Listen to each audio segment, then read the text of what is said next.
You got any good ruminations, or you just got the standard? I do it a lot, and just with everything, even if like I wash a pan the wrong way, like maybe we own a pan and I wasn't supposed to wash it with the bristles, like I have to use the sponge or something.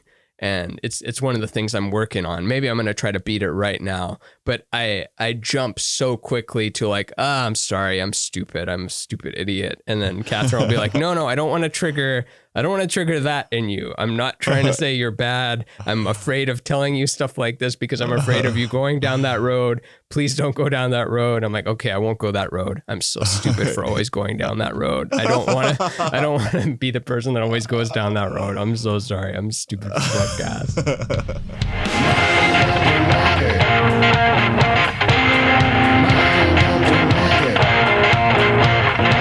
Keep on talking, honeys.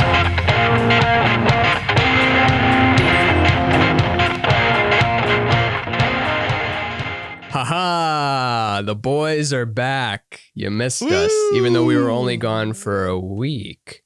But the boys are here. The blobbity blah boys of blah blah blah. Here to educate you, but not just educate you.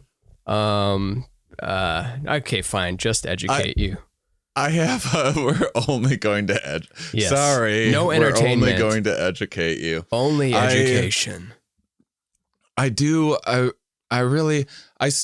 feel sometimes, so I write the descriptions each week and I'm the one that writes the this and that boys of comedy or whatever. And so if anyone's ever just like, if this is your first or second episode and you're like, what the hell? Why does he do? I don't think I think it's pretty clear to most people, but I've always just thought it was hilarious anytime someone is called like the bad boy of tap dancing or like whatever ridiculous thing. I've just always thought that was just the funniest thing in the world and so ridiculous. So because wasn't there like the bad boys of comedy and stuff Who too? is there's the Outlaws, which is Bill Hicks and I don't know, the Texas people. I forget who else was in that. Ron Schock and some other people. There's the original Kings of Comedy, which that's the first version of that I saw, which seeing that infomercial, I don't think I knew any of them. So it was kind of funny to be like, oh, I haven't even heard of any of them, but I guess these are the Kings. This is pretty cool. It kind of like put them on the map a little bit in a way. That did They were all talented comedians. I forget who they were. Steve Harvey, Cedric the Entertainer, Bernie Mac, rest in peace, and Ringo. Yeah. Who is the fourth one? Four is tough to remember. The brain remembers like a beginning, a middle, and an end, but remembering four things is tough. I can't Steve Harvey, Bernie any Mac, names or anything ever. Cedric. D.L. Hughley or Huey. He's like the young one that wears the hat, and the hat is always like perfectly like slanted. Yeah. I mean, I think it was some good marketing, and they were like one of the first to do something like that. I mean, any of those names are just so ridiculous when it's like, I mean, there's a time and a place for like, this is the dirty show or whatever, but anytime, I don't know. I just feel like nicknames in comedy don't really work for me, generally speaking. But Bernie Mac, he was the funniest one out of all those guys by a long shot. He's the one that died first. I loved that show, Bernie Mac. Oh yeah, I watched that regularly. I love Steve Harvey too. I'm a big fan of. I like all these guys. I follow DL on Instagram, and I enjoy some of his stories and stuff.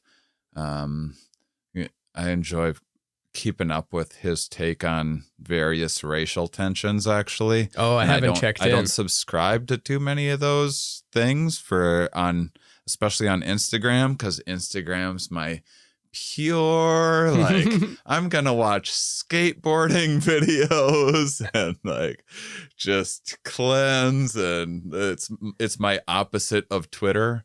But I like him on Instagram. Cedric the Entertainer, I'm not super familiar with his comedy otherwise, but man, I miss Bernie Mac. Yeah, I mean, it's been like 2 decades now or something.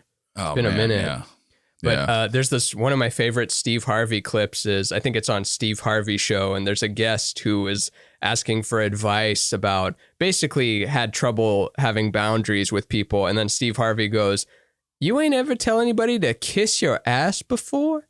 And then she says no. And then he forces her to tell the whole audience to say, to kiss my whole ass. And then she's like, "I need you." And he's like, "No, don't say I need you. Say I'm gonna need you." Say it. I'm gonna need you. And it's just this tiny Asian lady or something. It says, "I'm gonna need you and everybody else in here to kiss my whole ass." And got her to break free of like her timidness of like, "Oh, I just don't want to do that." And it's important to be able to tell people to kiss your whole ass. That sounds so much more transformative than like walking on coals with Tony Robbins, even at least near the same level, you know? Yeah. It's just two different approaches to success, two wildly different approaches that it would be. I would like to see the studies. Yeah. That's the thing with a lot of the motivational studies is there's not like a real control, like, hey, get out there and believe in yourself. And then we have this other group of people not believe in themselves and see like it turns out people that didn't believe in themselves at all actually got a lot of shit done. The other people had unrealistic goals. Oh, what if it was the same? What if there was no difference? Yeah, just zero difference. It might very well be. Who knows? Speaking of like negative moods, so this episode, we don't exactly know what it's about. I think it's about ruminating. I had just to share with you some of the things that are going to be coming up. I was planning on doing a history of pandemics episode, not COVID, although like some of the stuff you can see similarities, but the history of pandemics, like going back, talking about cholera and smallpox. It's fascinating stuff. We will do an episode of it. It's like when you read books and stuff on it, it's like a real life detective novel. It's like they thought this and then that was wrong. And then maybe it's this. And sometimes it took like decades to figure out something. And then there's like this breakthrough. Really fascinating. And then I thought, well, to get into that, we're really going to need to bring up what we've talked about the subject before, this idea of this red queen in evolution, the idea of these evolutionary arms races and these kind of equilibriums. And it's an Alice in Wonderland reference, right? It's an Alice in Wonderland reference. And the Red Queen said, I just looked all this up today. The Red Queen says, you need to run as fast as you can just to stay in place. And so if you want to move forward, you have to run faster than you can run. And off with your head if you don't. And that's probably going to be the next episode. This is one of the issues with openness and creativity is there's also like a recency bias attached to it. Like, oh, but then I have another idea and then we should do this one first. And kind of good problems to have in a lot of ways, but it does make me disorganized. But I just wanted to share, I had a ruminative experience. I had a regretful happening, and I just had this interesting, mindful experience from it that I think anyone would relate to, and I thought it would be a really fun thing for us to explore, and it's right up the ruminating boys of comedies alley. So, so here's what happened. I just got done with a big trip. Ramin and I, this is the first time we've talked in weeks. I know you've heard us each week. That's because we recorded a bunch of episodes ahead of time because we wanted to not miss out on all of you sweet mummies out there. But, or we didn't want you to miss out rather, but just got back into town. I went to Denver, then Vegas, then LA, then Vegas. I did this MeetDelic conference. Is the first year of this psychedelic conference. Plus meat. Yeah. The meat plus psychedelics together conference. Yeah, it was hamburgers with mushrooms. Yeah. Steaks with mescaline on it. Yeah, it was just nothing but psychedelic mushroom and Swiss burgers. Yeah. That's all it was. Which people gave me some of their products, and people are getting like bolder in what the products are now that like things are becoming more decriminalized. And so one of the things that I got was this huge jar of, and I didn't look at how much until afterwards or whatever. It was this huge jar of mushroom capsules. And just the other night, it was like for microdosing. I'm like, I'm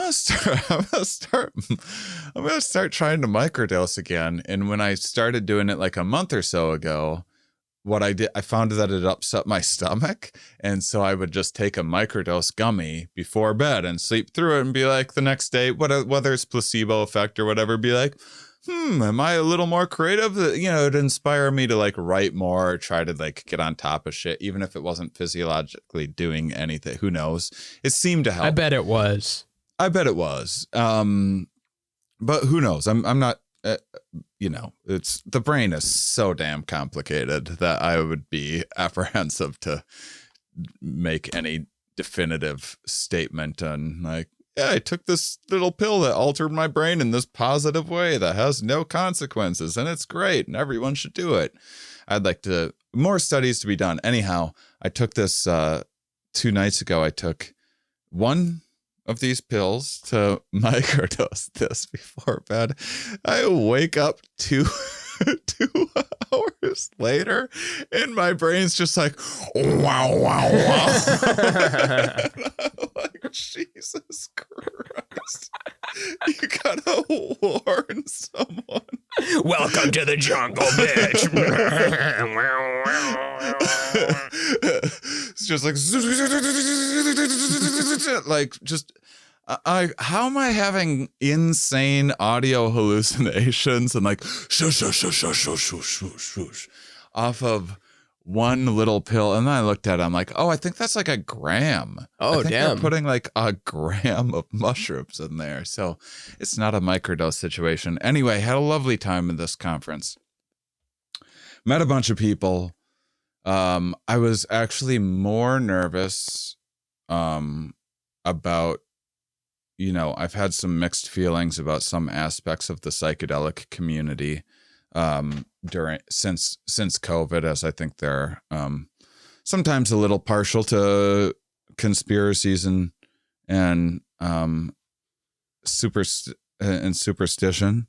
But I want to believe that the body can just do anything and beat anything, but also, I don't know. There's some crazy stuff out there. Maybe the rule set of the game doesn't allow it, but and so I tend to be a little more rigorous. Science-ish stuff is what resonates with me, and I'm interested in, and I think is just shows the best results. And there's, they did a really nice job of providing something for everybody. So they had like the more hardcore academic scientists there. They had the super woo-woo, we're all manifesting this and that. Was Guess it who was clicky? Vaccinated and wasn't vaccinated.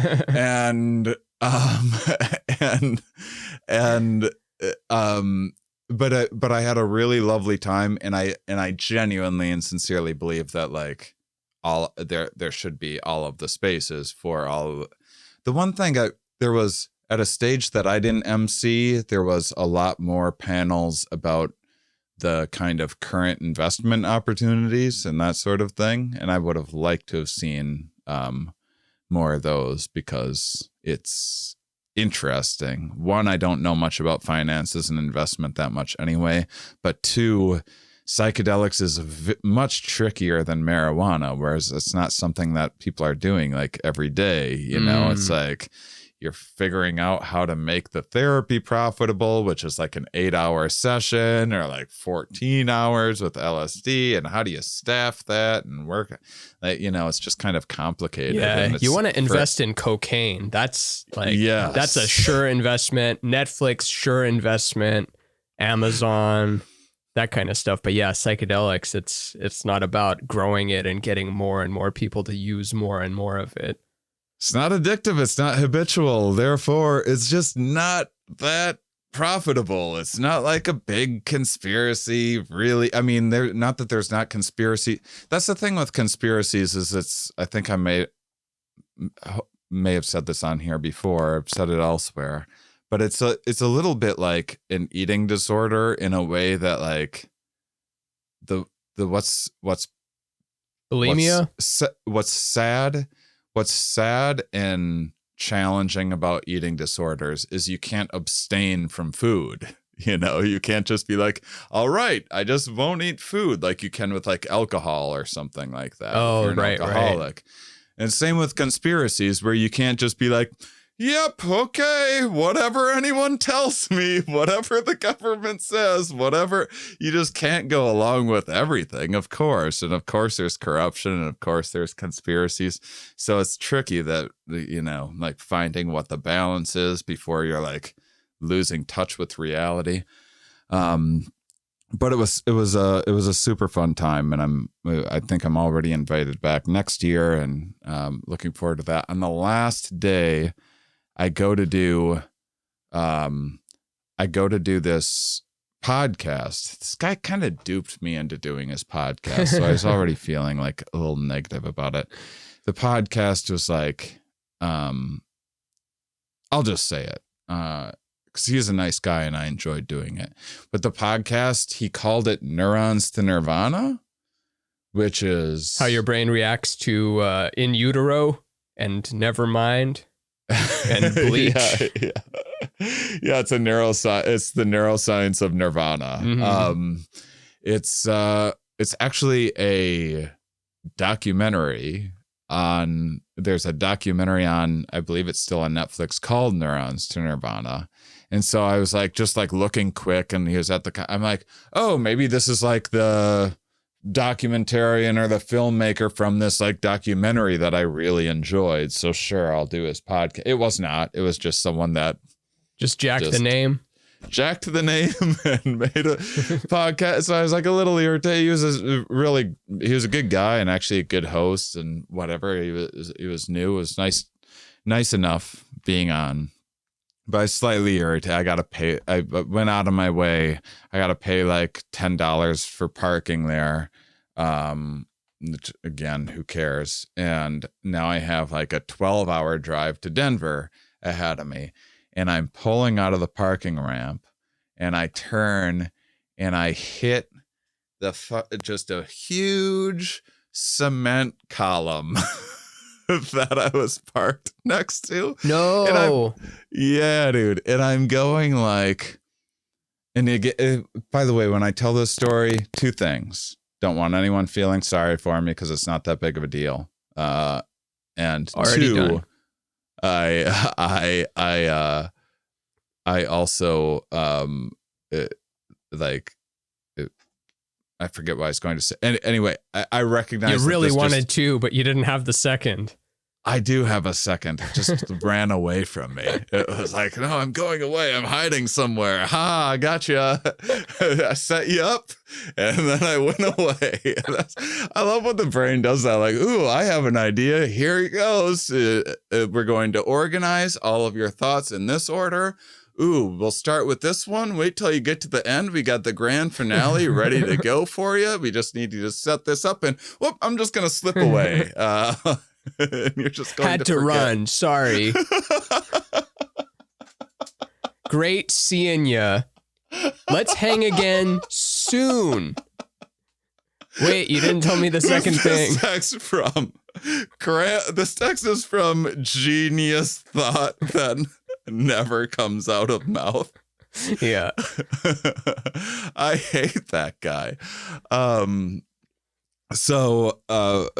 Yeah, the gist of it is this wasn't that big of a deal. And but the reason why I wanted to share the story was because of the I was super mindful of what my conscious experience was during and afterwards. So I got up. I was going like, 1 or 2 miles an hour. So at first when I hit the thing, I'm like, oh, Jesus.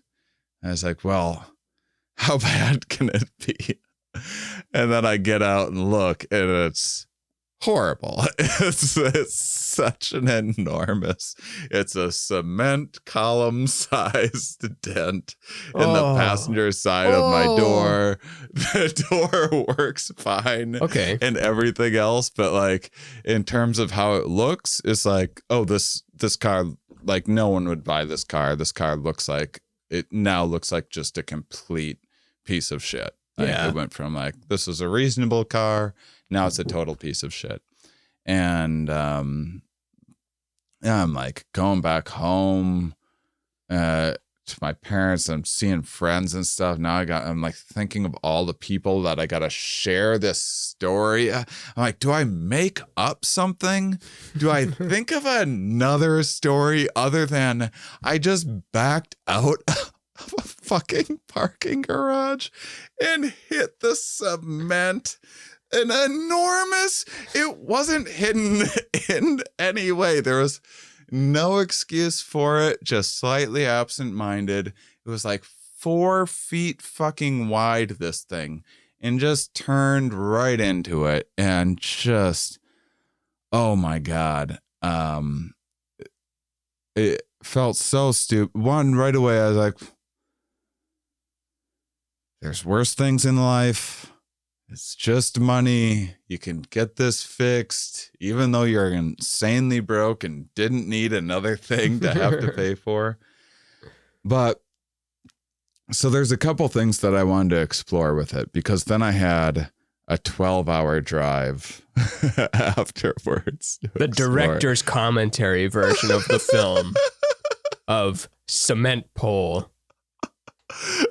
It didn't matter what audiobook I listened to or like what music I put on. It was still just like, oh, you idiot, and there's a few things with it.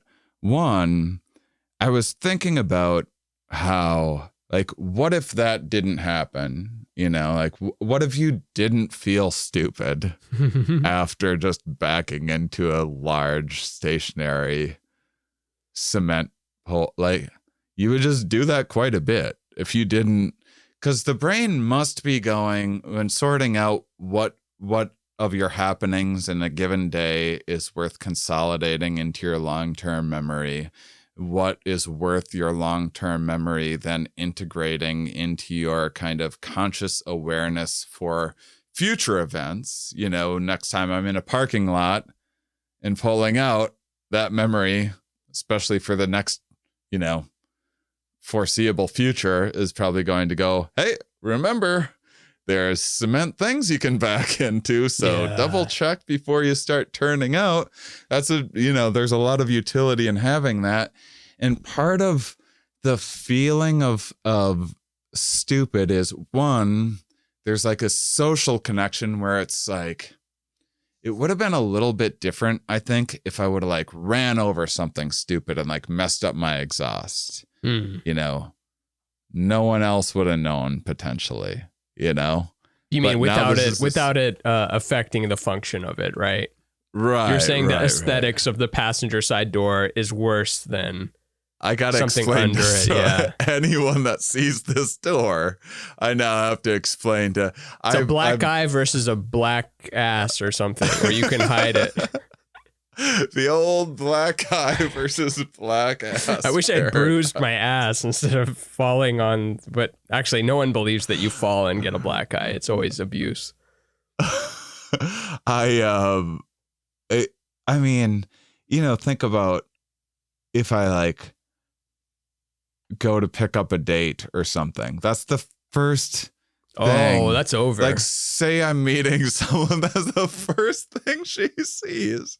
It's like an otherwise like fine enough car. The car's nothing to write. It's like a 2013 Highlander or something like that. And it's fine. And it's already not impressive. It's already like, I'm not the cleanest person in the world. So hopefully clean. Maybe there's a couple smells in there. Hopefully not. But that's the first thing that you see.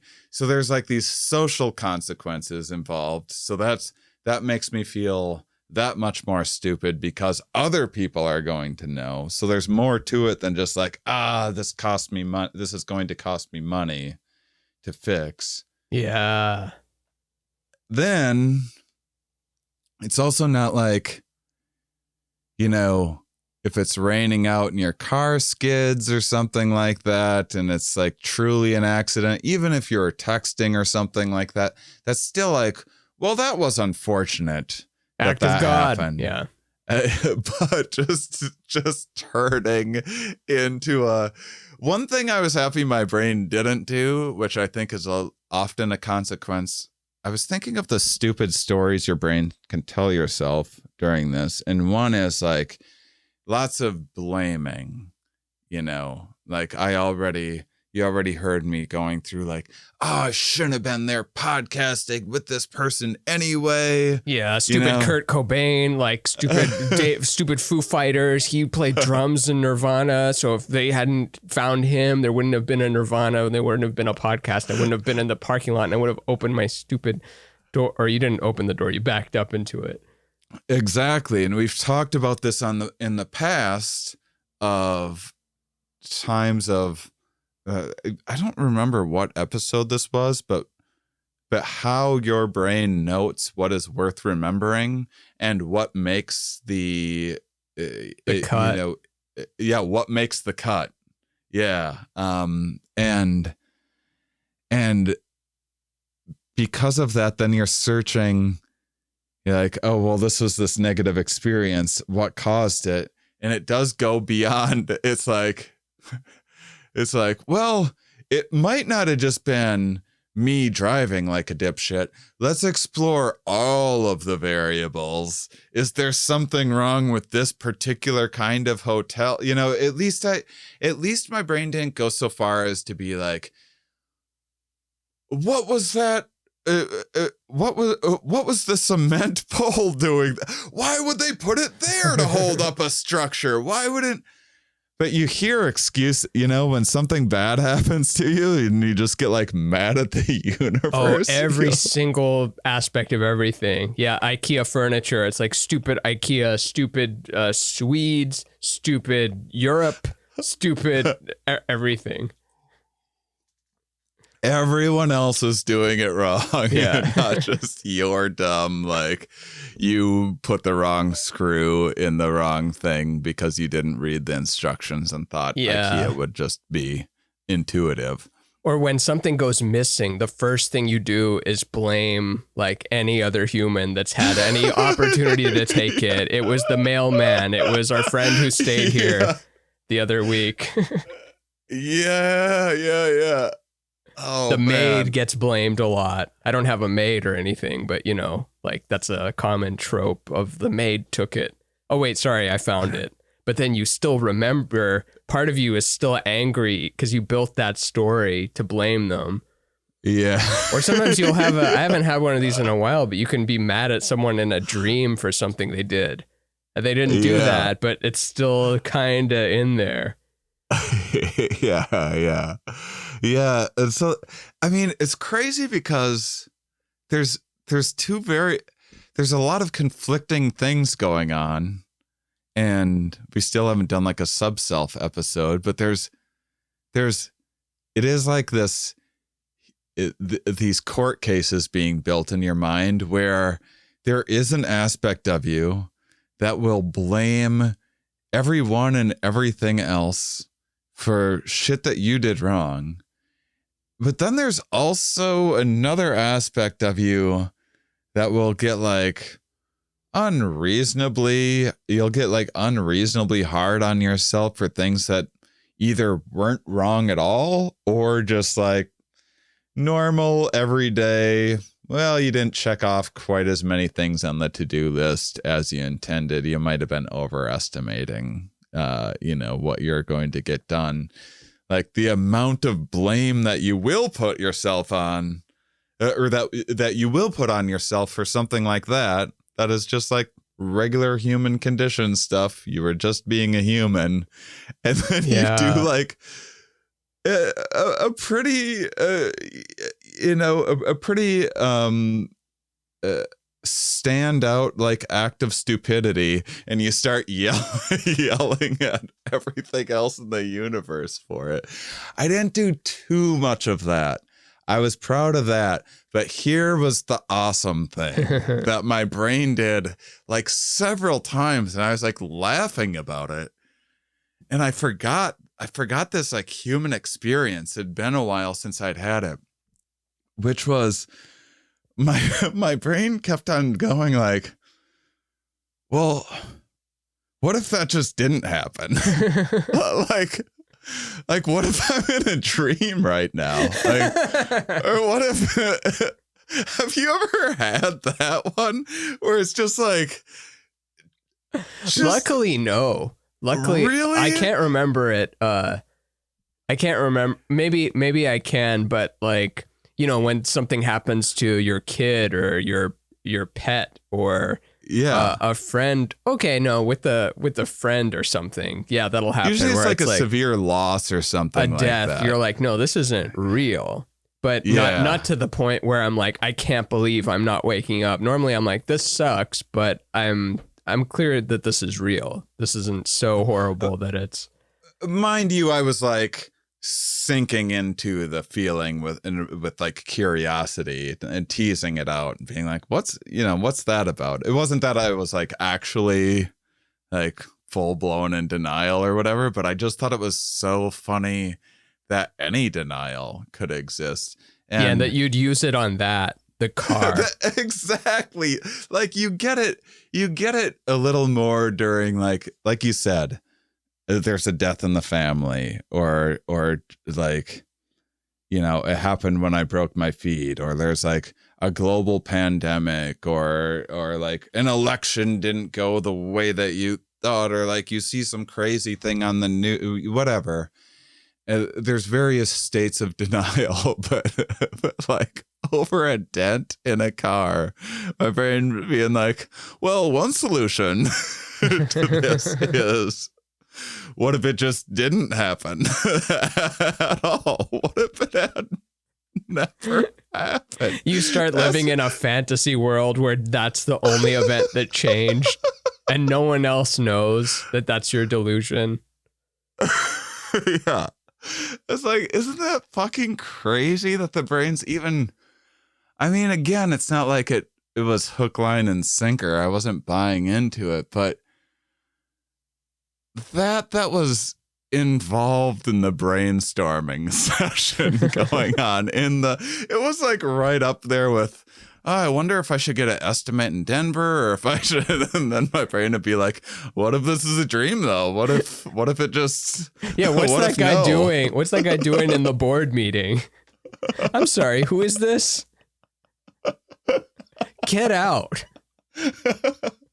We're trying to think of actual solutions to what if this is a dream and it didn't happen? There's nothing to fix because it's not real. Yeah. Like, I like your attitude, but I'm not sure any of this is actionable, denial guy. Yeah, and you wouldn't, if you had that superpower even, you wouldn't use it on that. You would use it on a new car, a new life, a new universe, something.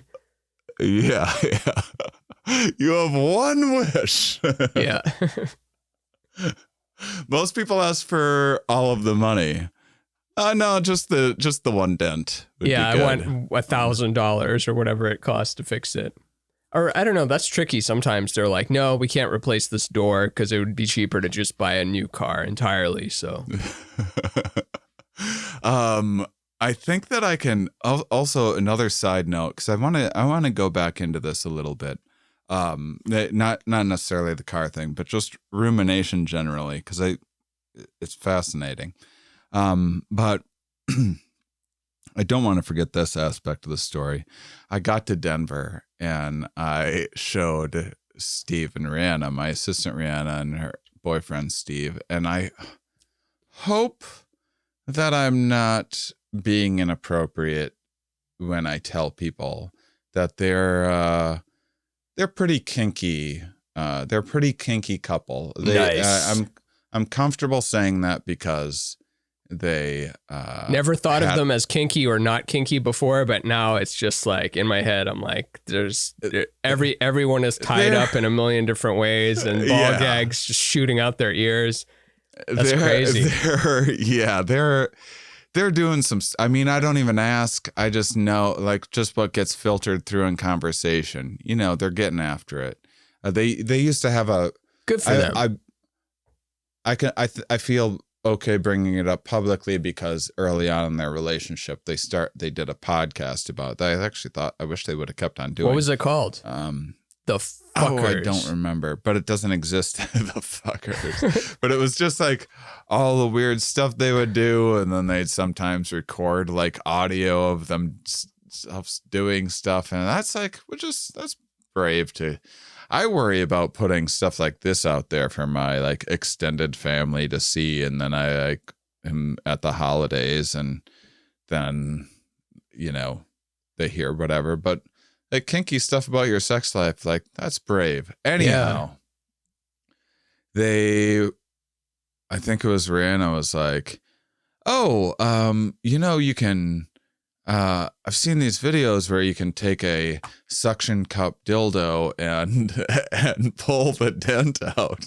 Yeah, it doesn't have to be a dildo. Like there's an actual non-dildo version of it. I'm glad that they offered that first, but that's like. Some random person fixed my car like 80% of the way when I had a dent like that. And yeah, it's a suction cup that they can pull it out. So there's still, it's like a soda can, you can never get it back to where it was originally, but you can kind of undent it.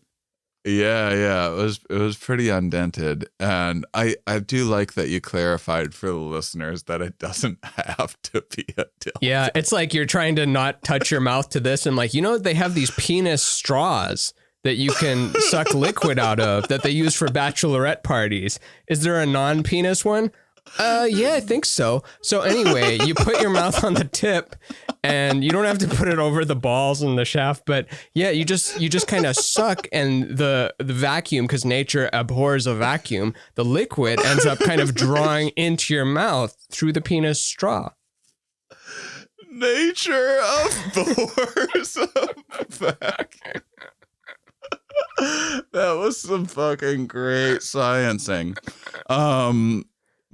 Yeah, that's fun to offer the sex version of everything first.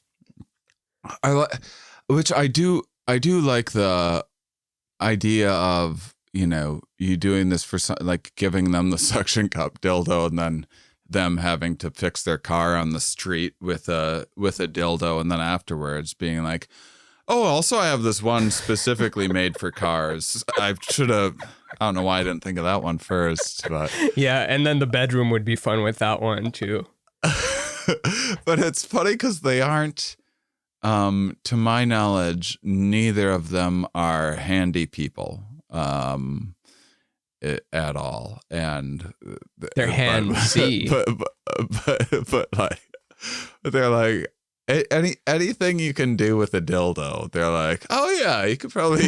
Let's see, do I have a dildo? Dildo umbrella. It's their whole toolkit. Steve and I lived together for a while, and I was like subletting my place, and he was out of town, and I happened to be in town unexpectedly, and I stayed in his room, and it was like a mattress, not like a bed frame or anything, and like a small pile of clothes, and then I went in to his closet or his closet was open, I think. It was just a closet just chock full of sex toys. Nice. It's like, did they find each other independently, or they were one of them converted the other to the lifestyle? Oh, that's a good question. So Steve was opening for me during one of my good trip shows in Milwaukee. She came out to see my show. Afterwards, there's a merch line. She was in the merch line, and Steve creeped on her, and nice. The rest was history. Double nice. Yeah, and so there's a lesson for that we want to make sure and get out there, guys, is that never hurts to be creepy once in a while. Just Keep on creeping on. Just might find the love of your life. So just keep on being super creepy. There's this Patrice O'Neill joke where he said that harassment is you having to say no twice, which you can't take that to its logical conclusion, of course. Like, not talking about physical interaction or verbal stuff that's too far, but you know, Right. if you're trying to approach, I mean, I've been in a committed relationship for like a decade now, so I don't even know what the world is like in terms of that. But Me, take the shot, and if you're creepy, then back off. But maybe the creepiness works. Yeah. I already regret saying all of that. I hope that doesn't become a highlight. Well, I'm like the new Louis C.K. and Bill Cosby combined. I just want to have the perfect opinion, That's all I want. Yeah. And you do. You're nailing it. I think that Eugene Merman had a bit like that too. That was something about there must be some percentage of stalking that works. Like, I don't know. He just hung outside my house in the bushes for 8 weeks and then we fell in love. My dad's first proposal to my mom was no. Well, what do you mean first like wedding proposal? Mm-hmm. So they were like first already marriage, dating. Yeah. But that's different because, they wasn't ready to get married. But I love the story. It's like the first time your dad asked me to marry him, I said, no way. That is something that that's a very common old timey thing that happens where it's just the ladies really need to let you know of their like modesty and their like and how hard he worked for it and the hoops he had to jump through, because that was all these signs of commitment, and your mom wasn't just giving it away either. No, it was he had to work for it and try again and again. I love those stories. Now you propose at a basketball game and they're like, can we talk about this? I was at that was another thing. A couple of the like super woohoo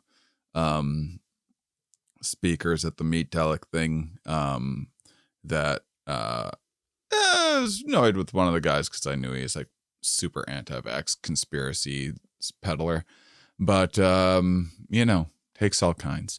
But anyhow, him and his wife were both speaking there, and like I forget what advice they were talking about, different advice with integration, and one of the ladies is like, well, I sometimes, when the divine calls and you answer, and her story of that was that her and this guy met at a peyote ceremony and then 2 days later got married in a teepee. And that's not something I recommend for anybody, even if it does seem like it's working out for them now. But I don't know. Nothing wrong with teepees, though. I guess that's the other. No. Just in case you thought that was where we stood. At least I don't. Yeah, well, I get that everyone's pro teepee here, but I think the issue was having one peyote trip and then being like, all right, I'm going to marry this stranger because of peyote. Like, well, I don't know. I don't act on every psychedelic experience that I have. Yeah. Isn't there something about like, don't make any big decisions when you're in a good mood or something? I mean, that's too broad of a way of putting it, but it's easy to promise someone something. You're on ecstasy or something like, yeah, I'd love to pick you up from the airport at 5 p.m. But real you would have never said that. Just their positive you abandoning. Yeah. I actually I almost died in a yurt. I feel like I might have told this story before, but for whatever reason, I was camping out with friends and we had some yurts. And this one friend made this huge dish of something that had like all this stringy stuff in it as well. And it was this whole baked thing, and it was like kind of hard to cut and chew. It was delicious. But I was like, oh, I don't want to sit on a log right now and eat this. So I'm just going to go into this yurt and just slam. I eat really fast. Is a yurt the same as a teepee? One is bigger, maybe? I think a yurt's bigger. And then I started choking and thought I was going to die. I was like, oh my, like I almost died in a yurt, with like people outside just like, where's Shane? And then they find me dead in a yurt because I had choked on food that I ate by myself. Oh, wait, how did you unchoke? It just happened? It just happened. Yeah. How often? I don't think I've ever choked. Especially You've not never choked? Not in a way that's like a piece of food getting lodged in there. Like maybe, water goes down the wrong pipe, or You knocking never the thought wind you out had to of you. like give yourself a Heimlich? Nope. Wow. You're a good chewer. And I'm terrible at chugging. Like I cannot chug to save my life, even water or anything. Like I think I have very like constricted throat thing. I just won't let anybody in there. Very prude throat. Are you a fast eater or a slow eater? No, I think mid-level sedan, as I like to say. If I had to pick one and there was no middle, I'd go slow. Yeah, I think slow eaters do less of the choking, I would imagine. Yeah, more likely to nibble and sip than I am to chug or to scarf down. Well, I don't like being full, but I want to put on weight always. And it's hard for me to eat enough food to even sustain the weight that I'm at because my stomach just hates food for whatever reason. So I eat as fast as I can before my stomach knows what's happening. Oh, tricking it, yeah. Yeah, and so I eat faster than I'm in like top one. I'm not a hot dog eating contest kind of fast, but I eat faster than the average person. So I wonder if that's like the way that, you watch basketball from the 70s and you watch basketball now. It's like a completely different sport compared to how much it's progressed. I wonder if hot dog eating has gone just completely astral and I just haven't been paying attention to it, or if it's about the same. Yeah, I think what is it, Joey Chestnut or whatever? That's the college kid? The guy that beat Kobayashi? Yeah. Did you ever see Kobayashi versus Bear? It was like on one of those Fox shows like back in the late 90s when they were doing everything like, let's make more fear factors. And they just unleashed a grizzly bear to this pile of hot dogs and Kobayashi, and he's just going as fast as he can, and the bear is bored and it's just looking around a little bit, and then all of a sudden it just kind of starts to pay attention to the hot dogs, and then it just starts sweeping it into its mouth, and it beat Kobayashi by a long shot. But I'll never forget that contest. Kobayashi versus bear. That's fun. I enjoy that. I mean, who would have bet against bear? Oh, speaking of world records, here's something I recommend for everyone. I was this one's all over the place. We'll get back to ruminating, but yeah, I'm so stupid. I should have been ruminating more. Should be talking about ruminating. Are you a fan of Eminem at all? Yeah, both the candy, the rapper, the letters. The Metro and Monorail Association. Sure, all of it. Yeah. I hadn't listened to Eminem in, I don't know, like probably a couple years, and before that it was like catching up on a couple of his new albums, and it'd been like many years before that. And I'm always like, I don't know if I've like outgrown him or whatever, but I listened to his latest album and it was fine and good and everything. And then there's just this one song called Godzilla that I was like, it's really good. And then at the end it gets very fast, and then it gets really fast. And it's like, how can someone even rap that much? And then he just starts rapping like twice as fast as that. And I was like, what is even my jaw just like dropped to the, like, that must be sped up or something. And so I looked into it, and it turns out it's the Guinness Book of World Records for fastest rap ever. Nice. Which he beat. He had the two previous records. So he has the top 3 world records of fastest raps. And even if you aren't into rap, because I wouldn't find myself like listening to Eminem very often, and this song in particular was like good, but whatever. Yeah. I mean, hopefully you grow out of him, because you're just not going to be as angry. And so much of it is that anger. And like, it's still good to be into it. And not that it's bad if you're still into it, but nothing wrong with growing out of, really hardcore punk or death metal or Eminem a little bit, just because.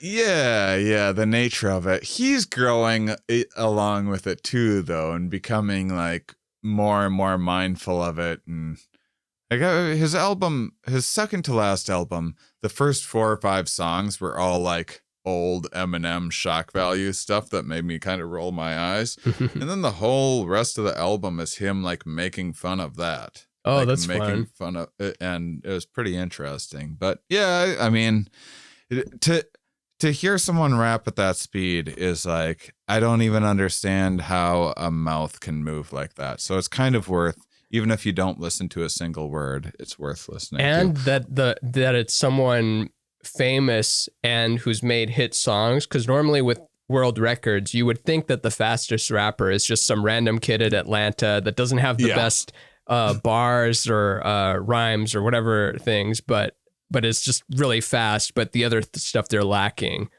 And then it turns out it's Eminem. That's pretty crazy. That top selling rapper in history also happens to be the fastest. He might be the best rapper ever, but yeah, a lot of us. I don't know enough to say that. I mean, who do they normally say is Biggie? Is that the, like, when you think of guitar, it's always Hendrix is number 1, and then everyone else. Or when you think of saxophone, it's Coltrane. When you think of trumpet, you think it's Miles Davis. But who is generally like, who normally people say? Tupac and Biggie. What's the metric? Sales? No, just like the greatest. Who's the best rapper? Both Tupac and Biggie died so young. And I never got into Tupac's flow very much. And at that time, I was probably too young to appreciate his social and political commentary. And Biggie was a little more my language, like baby, and talking about video games and stuff. And like the way his mouth sounded was just like this perfect combination of all of these things. I don't know. I loved his stuff. As far as top selling, Eminem blows everyone away. It's 227 million units sold. Drake is second with 152 million. Like that's not even in the same ballpark. That's almost half. But they've been around longer, and I mean, NSYNC and One Direction have sold more than the Beatles, probably. You think that's true? No. Oh, of course. There's more people on Earth. There's a bigger marketing machine. Beatles are still pretty popular. Oh man, I hope you're not right, because that'll be depressing. Yeah. But I don't know. Who do they say? Kendrick Lamar is the best? I don't know enough to really. I would be a terrible judge at that. I would give all of them trophies. And they would the say, we thing don't with- need your trophies. And I'd say, you don't? Well, I'm going to keep them. And then I become the greatest rapper with 4 trophies. I would like to study Kendrick Lamar a little bit more, because what I've heard of it, like he uses a lot of different voices and does like different characters and stuff. And I don't always understand what he's doing or what he's going for, because I haven't heard the song enough. Musicians of all time, top selling musicians of all time. Oh man, this is not pulling up what I had hoped it would. It's going to be like Stupid Taylor thing. Swift or something. All right, she's in there for sure. Dave Matthews is number 50. Okay. Pink Floyd's way up there. Beatles are number 1. Beatles is number 1 Garth? all time? Garth Brooks, number 2. Garth Brooks is number 2. Now, I'm in a bubble. I don't know much about country music, but there you go. Yeah. And Elvis, number 3. That makes sense. 4th one is a shocker to me. You want to take like a couple guesses at some other big Fourth ones? one. I'll tell you who it's above. It's above Led Zeppelin, Michael Jackson, Billy Joel, Elton John, AC/DC, Pink Floyd, George Strait, Barbra Streisand. You'd never Metallica? guess it. It's Metallica's pretty high up there. It's the Eagles. Eagles, interesting. A lot of Hotel Eagles are California is being sold. Number 4. Oh yeah. I wonder if that counts that many. with movies. If they're factoring in like licensing a song to be played in a movie and all that stuff, or if it's just record sales. But well, now we know. That's interesting. But look calling for that any list. musician the greatest is already like a stupid question. Like, how do you measure greatness? Personal preference, sure. Sales, sure. But greatest rapper or greatest guitar player, like how can you say that? Yeah. For sure. Sales are definitely not everything. There's a funny show I just discovered on HBO called The Other Two. Oh, I'm it's not great. sure I'm necessarily like it's like my favorite comedy ever, but man, I've been getting good. some pretty hard laughs out of it. It's so well written and it's so tight. The way 30 Rock was just like well written joke, and the nuance of how ridiculous celebrity and music marketing is, and all those the kid that plays Chase Dreams is really good, and he looks like Justin Bieber too. I know the show is kind of about a fictional. He's like very sweet and adorable. It was like such good casting. He's like very wholesome and everything. Yeah. And like that's one of those shows I thought I would hate, and I ended up just keeping playing and binging it all day. Yeah. Speaking of like pushing boundaries and stuff, there's also some jokes in that show that I was like, whoa. I mean, they put it in the right context of like, we're going to have these 2 gay characters saying this to this person, and there's a black person saying this, so like you can get away with doing that. But some of the lines in there are like, wow, that was pretty fucking edgy. Yeah, tastefully edgy, walking the line. Tastefully, yeah. It's not really walking it. It's not that cringe edgelord humor, and it's not the woke pandering type. It's like the best of both worlds, where it's like I guess it's punching up, but still not avoiding any of the areas. There was this line where one of the gay brother is talking to one of his gay friends, and his friend is like, can you get asbestos from eating a construction worker's ass? He's like, no, I don't think so. He's like, oh, well, good, I must just have the flu.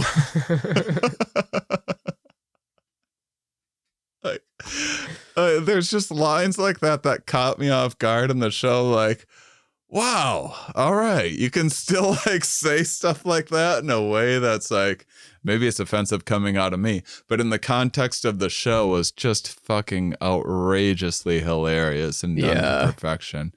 Also, like Molly Shannon's a person that I'm always like, I don't know if I like her, but she's great in the show. Oh, she's fantastic in the show. I'm trying to think of maybe because some of the SNL characters got annoying. Some people love them, like the Mary Catherine Gallagher and other ones. But I always liked Molly Shannon in stuff. Yeah. But maybe there was a couple of SNL characters where I was like, this is repetitive and tiring. I also, oh man, this sucks. I just saw Kenny G's face like right before closing this, and I don't care for. Oh, because he's number 10? No, I just don't like Kenny G's face. I just don't. There's just something about it. I don't like anything going on. His hair is like perfectly curled in this weird way. I don't know. Everything about Kenny, he's number 26. Yeah, it's dentist music, or it used to be. That's true. Remember that Wayne's World bit where Garth is some, I don't know, they were playing Kenny G and he was like, no, Kenny G. And then he's at the concert and then he's the only one in a dentist chair and they're doing dental work on him while Kenny G's playing. You know, yesterday I was watching Succession and getting caught up, and I realized Adrian Brody, he's another person that in my mind, I don't like him. Really? Why not? And then every time, I don't know why. Just doesn't and do every it. time I see him acting, I'm like, he's killing it. Mm-hmm. He's awesome. You don't have an actor like that where you're just like in your head, you're like, I don't like this actor. And then you watch them and like every time, like Ben Affleck can be like a little bit like that. Like in my mind, sure. I kind of don't like Ben Affleck. Maybe and I then you block see him him out. act and you're like, yeah, he's good. Yeah. I don't know why I don't like him, but he's good. He's good at what he does. I think it's spread not so much at specific actors, but I'll micro hate all of humanity if I'm in a bad place. And if you're, because when you're scrolling on social media, you're just looking at slivers of people's identity. And then so all nuance is lost. And you're like, how is the world so unnuanced? And I am the only nuanced person and everyone else is this like stupid idiot. And they're like, everyone looks like they're really feeling themselves today and like having a good time. And then you go outside for a minute and you're like, oh, I was the problem, not every single person inside of the phone. Or billboards. You see the billboard for some stupid show and you're like, I hate that show. I did get slightly triggered like yesterday or 2 days ago because I just happened I saw someone else post about it, and then I looked because I never check any charts for podcasts or anything, and like once in a while someone will be like, hey, here we are, made it to the top of this chart or whatever on this day. Like Michael Garfield or something keeps an eye on those things. So let me know. But anyhow, I looked at the natural sciences top podcasts, and it was, I get that the definition is like rather loose, but it set me out, and it made me think like, is this me, or am I like, am I valid in being frustrated by this? But here's the top Kenny top G. 8 Apple podcasts for natural science. Number 1 is Sasquatch Chronicles. It's number 1 podcast for natural science. Number 2 is Brett Weinstein, Actual Science Podcast, Joe Rogan's favorite anti-vaxxer, and like slightly provocateur, but okay, science podcast. Then there's Daniel and George Explain the Universe. Cool, that sounds sciencey. Then it's Paranormal Mysteries Podcast. Then after that, Real Ghost Stories. And then the confessionals, which is like UFO stories and stuff and conspiracies. And then number 7 is hillbilly horror stories. Yeah. Like, what? The thing is, there's you pick your 3 category. of those can actually be science. The other ones are total, like, that's science fiction. That's like made up silliness. And I see something like that and I get very discouraged by humanity. And not that, like, whatever. I have a vested interest. I have my own science podcast. I'd be lying if I didn't say that I wish it was more popular and blah blah blah. But I'd be a lot happier to see actual science podcasts in that top 10, even if they weren't mine. Neil deGrasse Tyson's not on that list. I think if you put in regular science, like he gets it, so it's natural science is like some sort of weird category, but still. You pick the category though, so me. we could be a fashion podcast, even if we never talk about fashion. But if we put that on the little form when you submit the RSS feed, so that's probably what's going on. They just picked that category, and then Sasquatch is number 2 or whatever. Which who cares about? I mean, ghosts are cool, paranormal is cool, all that. But what is if there is a Sasquatch or if there's 100 of them, who cares? It's not that interesting. It's especially, I mean, the only thing interesting is that they exist and are somehow hidden. Whereas like Loch Ness Monster is extra boring. Like if there was a Loch Ness Monster, be like, well, there's whales. Plenty of, there's whales. There's plenty of much crazier things in the ocean that the average person doesn't give a fuck about. And like the Loch Ness Monster is just the idea that there's like maybe this giraffe-ish fish thing in there, but maybe it's not. It's like the idea that people like mythology and stuff so much more is the other thing is that it's like getting back to like our friend Yuval Noah Harari's takes on things and why humans go after or are so taken by various fictions and collect around them, is that it's like, okay, is there Bigfoot or is there not Bigfoot? Well, a more interesting question is, assuming, okay, so I don't believe in Bigfoot. Well, why don't I believe in Bigfoot? Well, because I've never seen one and no primatologist would say that there's Bigfoot, and it seems rather silly.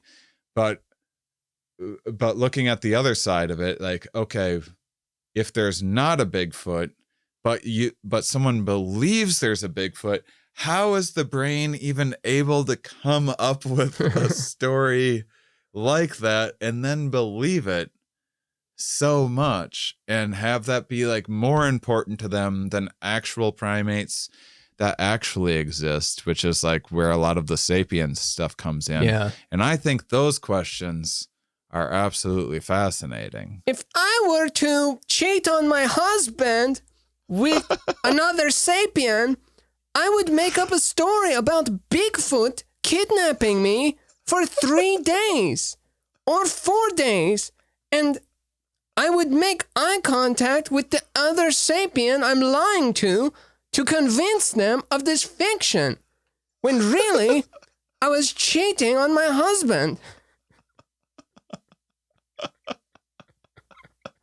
I don't know why I always go to that. I feel like the last 3 times I've tried to do a Yuval, it's the fictional Yuval that just loves cheating on his husband, and it's his whole goal in life. Evil Yuval has returned.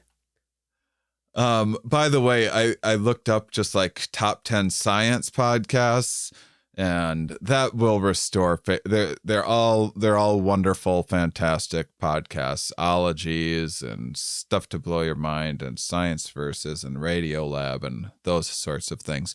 So I guess, it's just this whatever natural science means, which doesn't mean science that much, is I don't know. And what's then it set me supposed to off and mean? made Like, me- just is natural science the precursor to applied? So engineering is applied science, physics is natural science, well, chemistry is. I mean, where do you draw the line between applied and natural that's a science? really good question, because there's like the Natural History Museum, and it's a branch of science that deals with the physical world, such as physics, chemistry, And geology, biology. Physics, chemistry, and ghost houses. And hillbilly horror stories. I mean, how does that even make any kind of a thing? Like, that's not even paranormal science. That's not. Actually, any- that's kind of natural because they're more likely to see alligators and stuff than we are, and Oh, like yeah. catching a raccoon with their, you know, with the tip of their rake. Yeah. I'm too much of a metropolitan woke hipster. I don't even know what a hillbilly does. Like, you Well, catch an alligator with You're also your pretty rope? generous, I would say. I would say that's a pretty generous explanation. All right. Should we get back into rumination? Might as well. Oh yeah, I've We got only tons have of it. 20 minutes I'm left. suck. I'm So- stupid. I shouldn't have done that. I should have changed all the events prior to this. I would have had more money if I had made different decisions. I would have been in better shape if I had made better decisions. I would be more likable if I had developed a different personality than the currently one I'm operating under. But this personality is the current one installed, and it would take too long to update. So, gonna keep it. Yeah, a big one I have is when I'm reading a lot and when I'm taking a lot of classes and things, I do genuinely feel good about myself and have more interesting things. You know, there's just a lot more connections being formed, and I'm more stimulated and everything.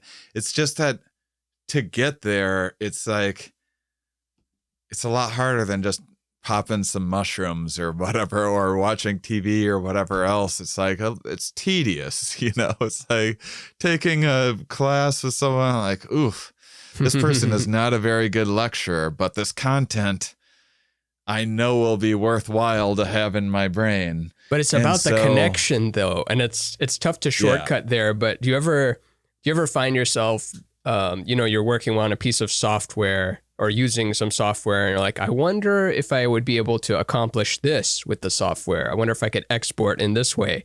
And then you look it up and you start learning it, and then you start to feel the magic of learning again. And it's not like that academic type of thing, and you're not doing it as a means to an end to, prove that you're smart or something. It's the true magic of like, I'm growing, I'm figuring it out.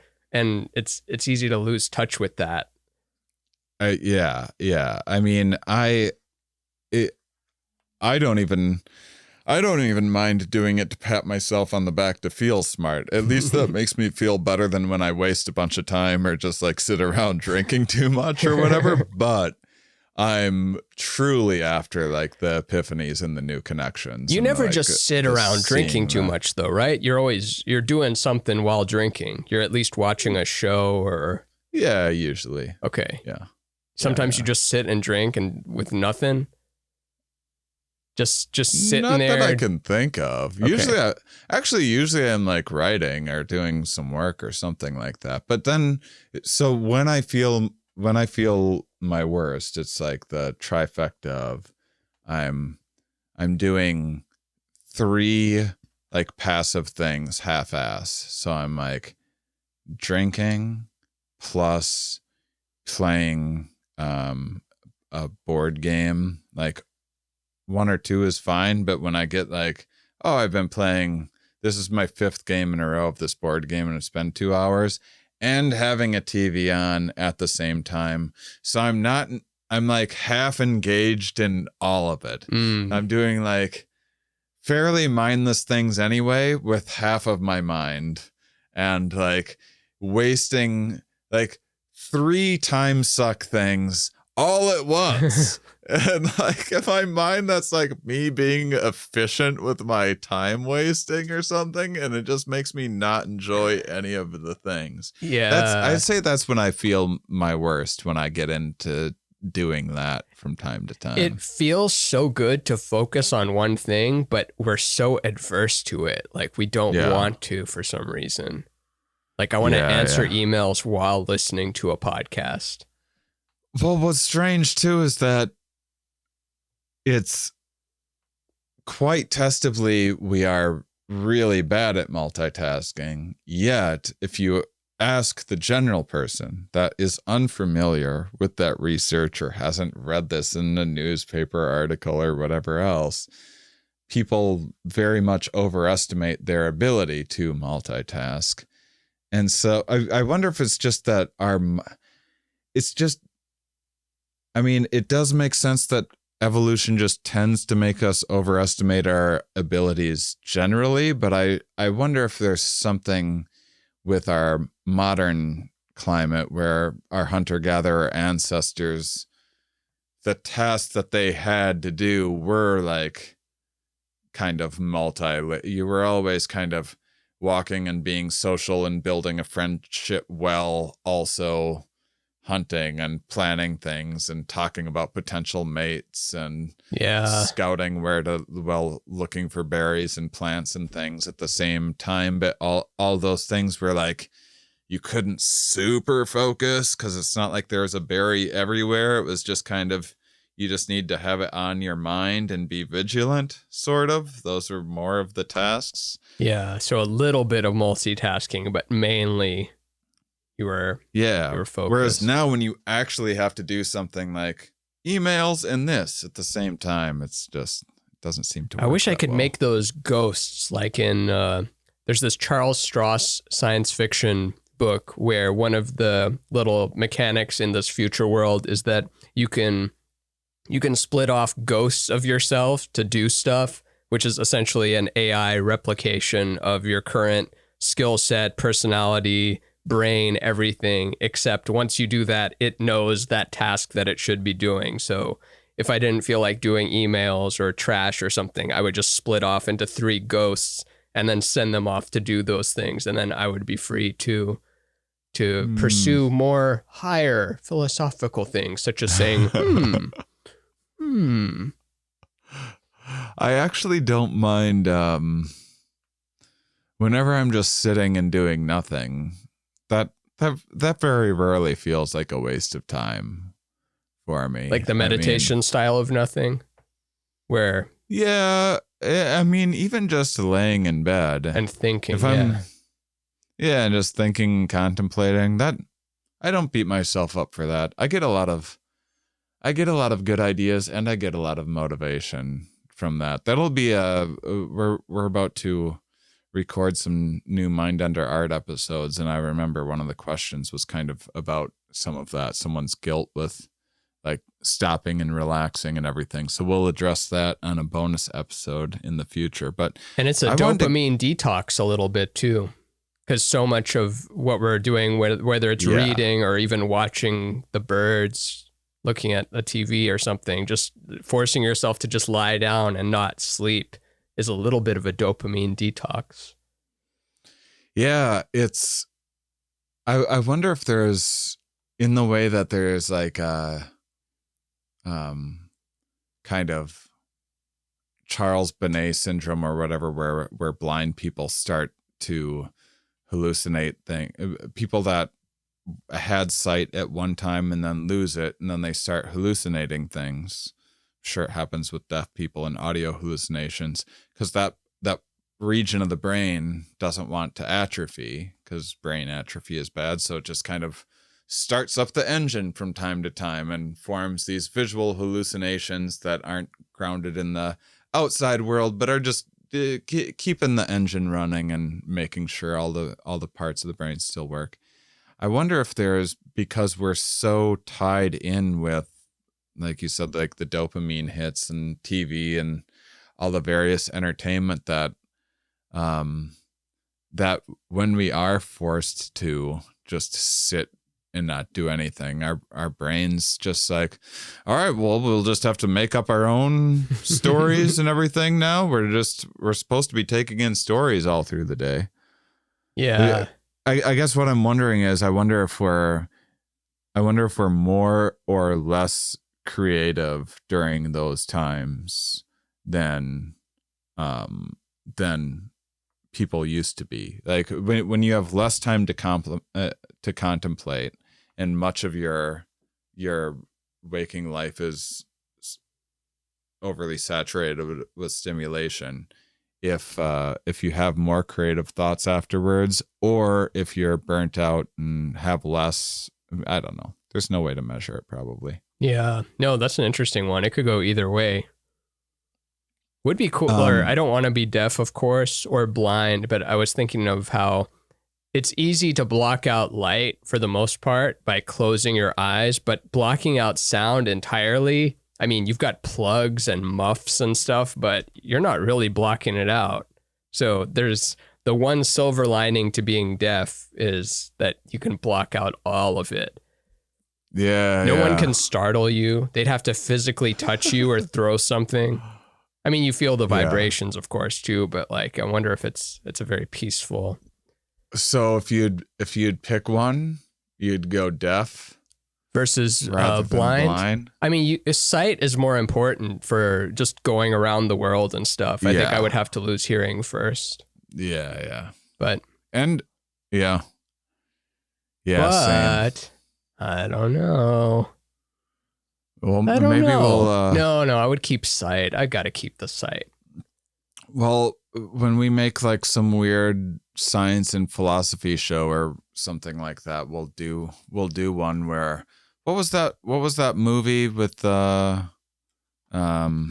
Free Willy? The comedians way back in the day in the 80s where one was deaf and one was blind. Oh, I don't know that one. The Odd Couple with deaf and blind? It was, oh my gosh, it was so long ago that I don't remember. I'm going to feel silly when a deaf blind person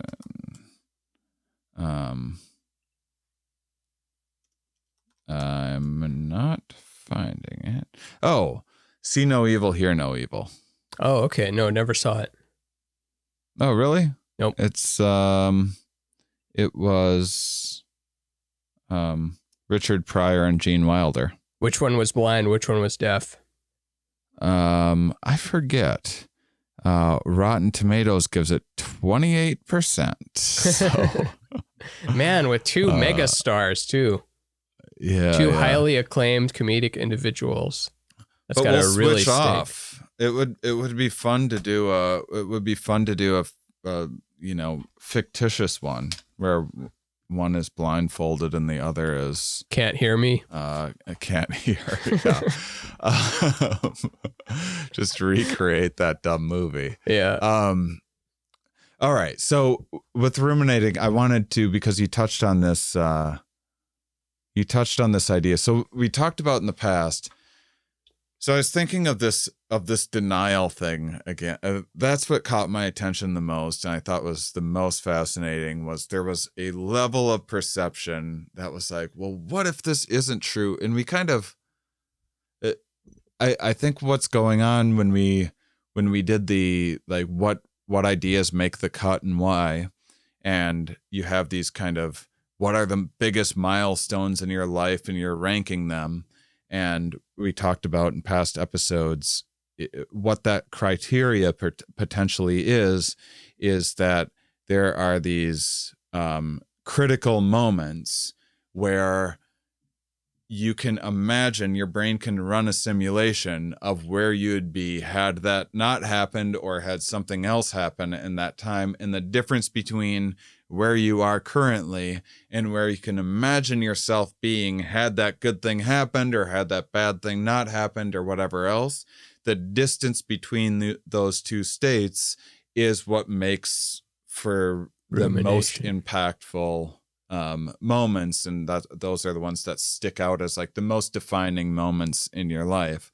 And so this happens with rumination too, whereas the brain's going, okay, we really need to remember to not hit a big cement cylinder structure in a parking lot again. So let's punish them with some self-hate, make them feel stupid, but also imagine a scenario like, here's where your life would be right now had you not done whatever $1,500 worth of damage to your car or whatever it's going to cost.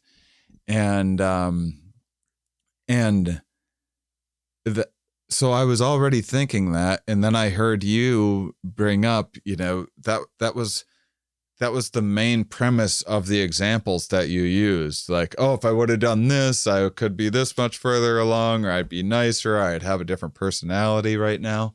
And so the brain's just always running simulations based on things like that, the what ifs. Yeah, there's a great Star Trek episode where, are you familiar with Star Trek Next Generation? You know Captain Picard, of course, but do you know Q?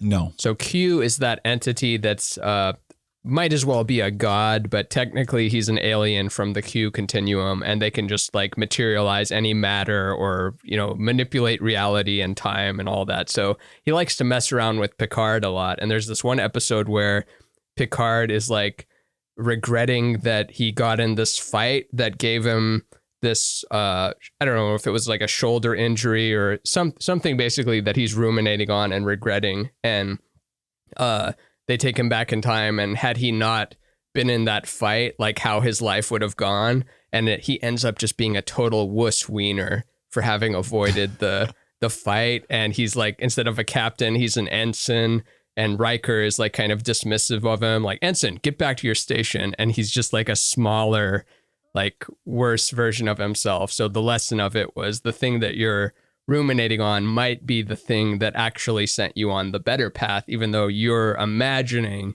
it sent you on the worst path. Yeah, exactly. I mean, it doesn't feel great, but I had that same thought of like, well, this will maybe this like fairly benign incident will make me that much more attentive of a driver. It wasn't a kid that was behind my car or something like that. Now I'm going to be looking back behind my car when I go into reverse and like doing a double take and paying extra close attention Yeah, that was the practice kid. Future. That dent represents the kid that would have been killed otherwise. Yeah. And then it even though it was 1 mile an hour, but still. It probably only lasts for so long too, which is then say I go for 10 years without having an incident, then the brain starts loosening up on that regulatory system again. Like, yeah, you can look behind you if you want. I don't know. It may not be worth all the trouble of turning your neck and whatnot. Yeah, don't be a nerd. Yeah. You've looked back there like 100 times and there was never anything. Aren't we just wasting our time with this head turning, looking behind the vehicle stuff? And I like that we're always afraid of hitting a kid. Like when you envision it, it's a little girl on a pink tricycle. And then no one's afraid of hitting a 46-year-old bald man. It's like, oh, I know, I hit a bald man. I hit a short bald man in my car. People would probably clap. You got him. I want to hear that story. I hit someone today. Is everyone okay? No. I mean, the only good news is it was just a short, bald man. It was about 46 years old, so he was halfway through life. Yeah. And again, short and bald, so... Mm-hmm. You got any good ruminations, or you just got the standard standard stuff? The back injury one was a big one from episode whatever. The DWI was a big rumination. I do it a lot, and just with everything, even if like I wash a pan the wrong way. Like maybe we own a pan and I wasn't supposed to wash it with the bristles. Like I have to use the sponge or something. And it's one of the things I'm working on. Maybe I'm going to try to beat it right now. but I jump so quickly to like, I'm sorry, I'm stupid, I'm a stupid idiot. And then Catherine will be like, no, I don't want to trigger that in you. I'm not trying to say you're bad. I'm afraid of telling you stuff like this because I'm afraid of you going down that road. Please don't go down that road. I'm like, okay, I won't go that road. I'm so stupid for always going down that road. I don't want to be the person that always goes down that road. I'm so sorry. I'm stupid fuck ass. And we both kind of do it. It's not just me doing it, but we'll default to, it's kind of, you think you're being virtuous by being the opposite of being like, oh, fuck you, I do things the way I want. Don't tell me what to do. The opposite end of that spectrum is like with any level of criticism, even if it's not even a criticism, it's just, a helpful tip. You immediately go to, I'm bad, I'm stupid, I suck, I shouldn't have done anything. I'm going to go back in time and erase myself from existing. I'm going to find the nearest volcano because the time machine thing doesn't work. I'm going to just jump in the nearest volcano. Oh, I can't afford tickets to the volcano. I'm stupid. I should have worked harder and made more money so I could afford tickets to fly to the place with the volcano so I could have jumped in it. I suck piss. Just stop sucking piss and you'll be all right. They make this dildo that sucks piss out of your ass.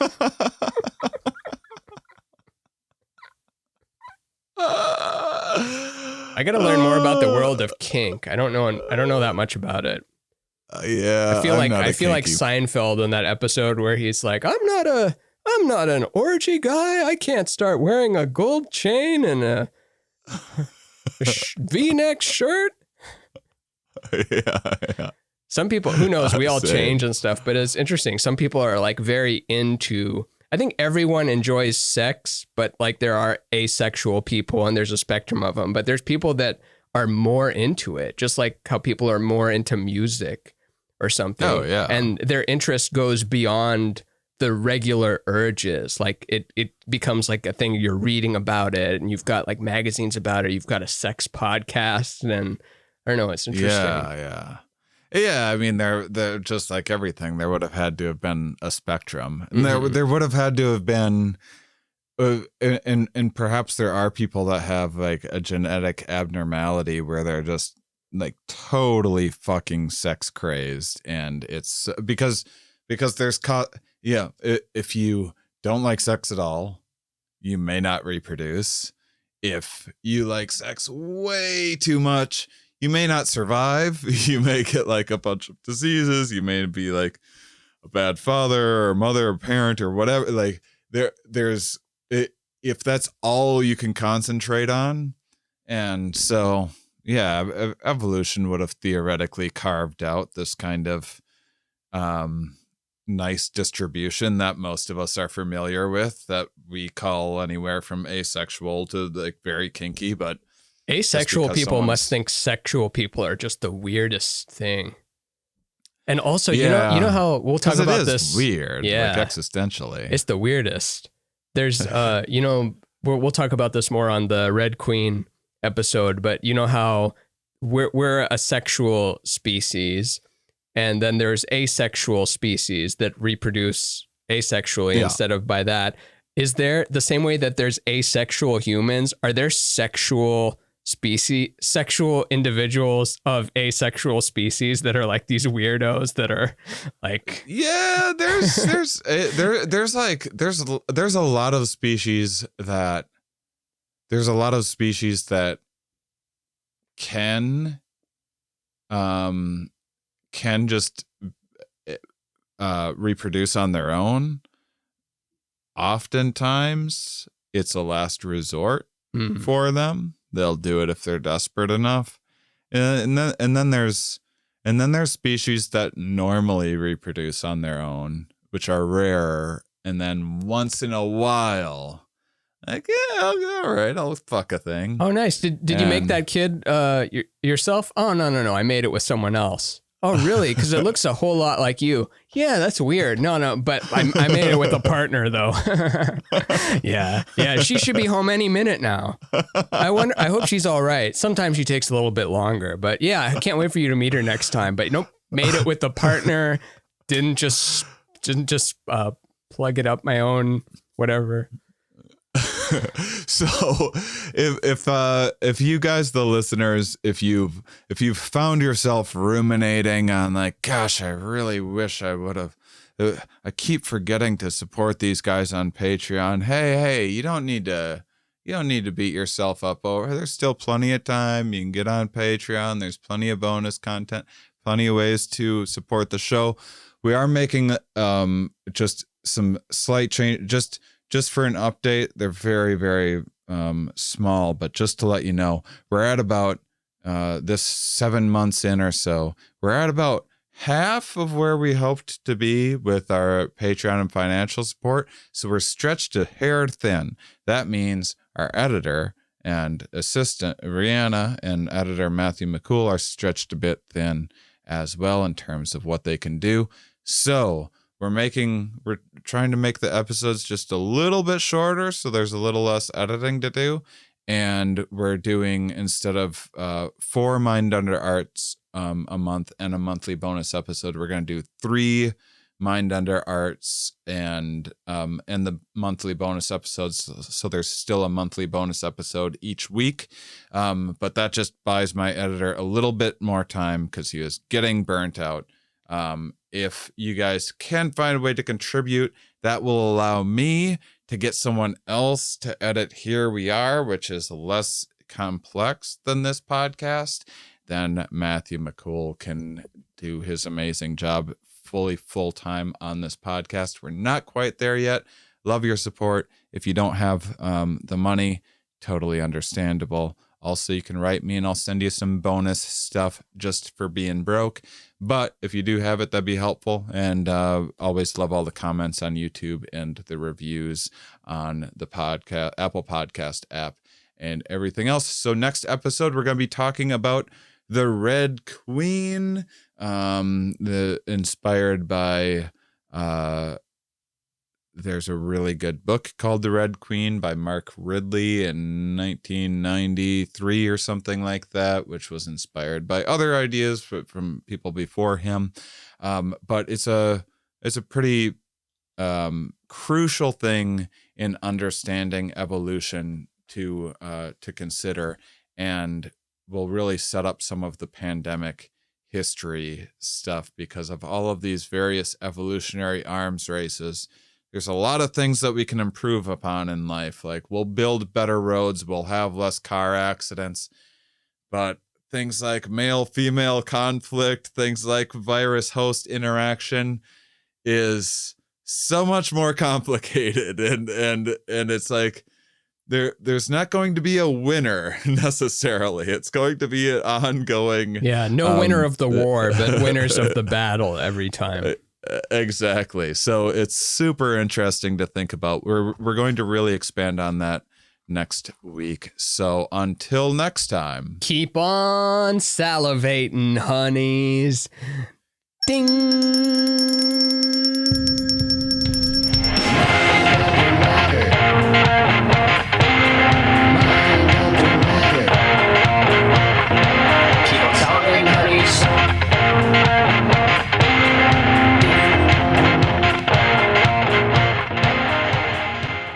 Hey everybody, a special outro for you because as we promised last week, we're putting together a sale on the site, the recently updated merch store with all the, obviously, you know, this isn't just a podcast, it's a piece of art, and we have all this wonderful art.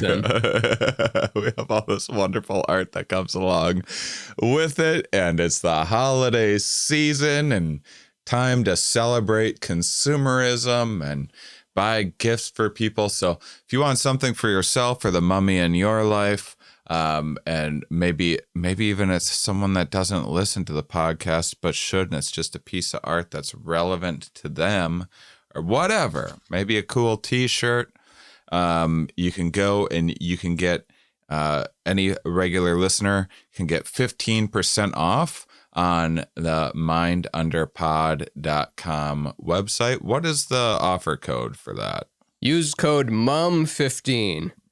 And I Mum actually might 15. come up with a better title than that. But for sure, Mum 15 will also work. But if we think of a more clever title too, maybe that'll also work. But you can't use both at the same time. You can only pick one. But let's just say it's Mum 15. We'll say it's Mum 15, and and this is available until I think December 1st. December maybe? 1. December 1. And then if you're a Patreon member, which we'll mention this on Patreon, you'll get 20% off by using offer code. Oh, it'll be on Patreon. Yeah, we ain't saying that to the reggies, the regulars. Yeah, what am I thinking? All you normies don't get that special Stay code. in your That's coach. not how Mum 15 is coach. First class or business class is offer code. So, and speaking of Patreon, we just we just added a feature. It sometimes you gotta be on Patreon for long enough to get certain features and stuff. We've just been able to add a feature where you get a discount for a year subscription, and we are until Christmas, so you can give it as a gift to yourself or anyone else. We're bumping it up to 15% off, which is the highest possible discount Patreon offers until Christmas. And then after Christmas Day, we're bumping it down. And it took us a lot to get Patreon to even allow us to give that discount. I don't even want to say the things I had to do to the president of Patreon too. Yeah, it was. There was a lot of scat kind of play situation, but it was play for me. But the president sure had a good time. I'll say that.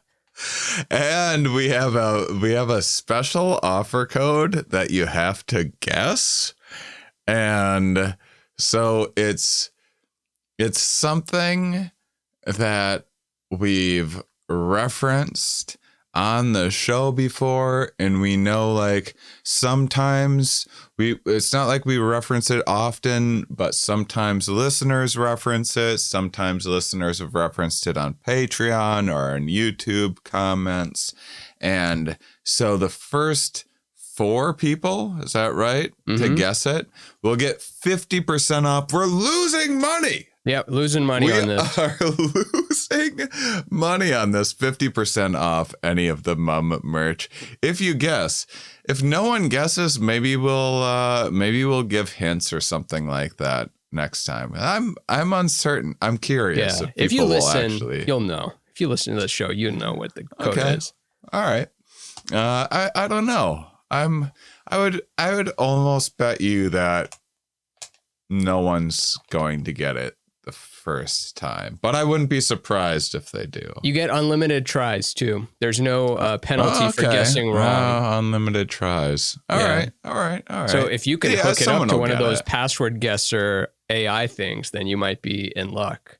Yeah, But it's even definitely then, when you hear it, you will be like, "Oh yeah, that's a reference." Mm-hmm.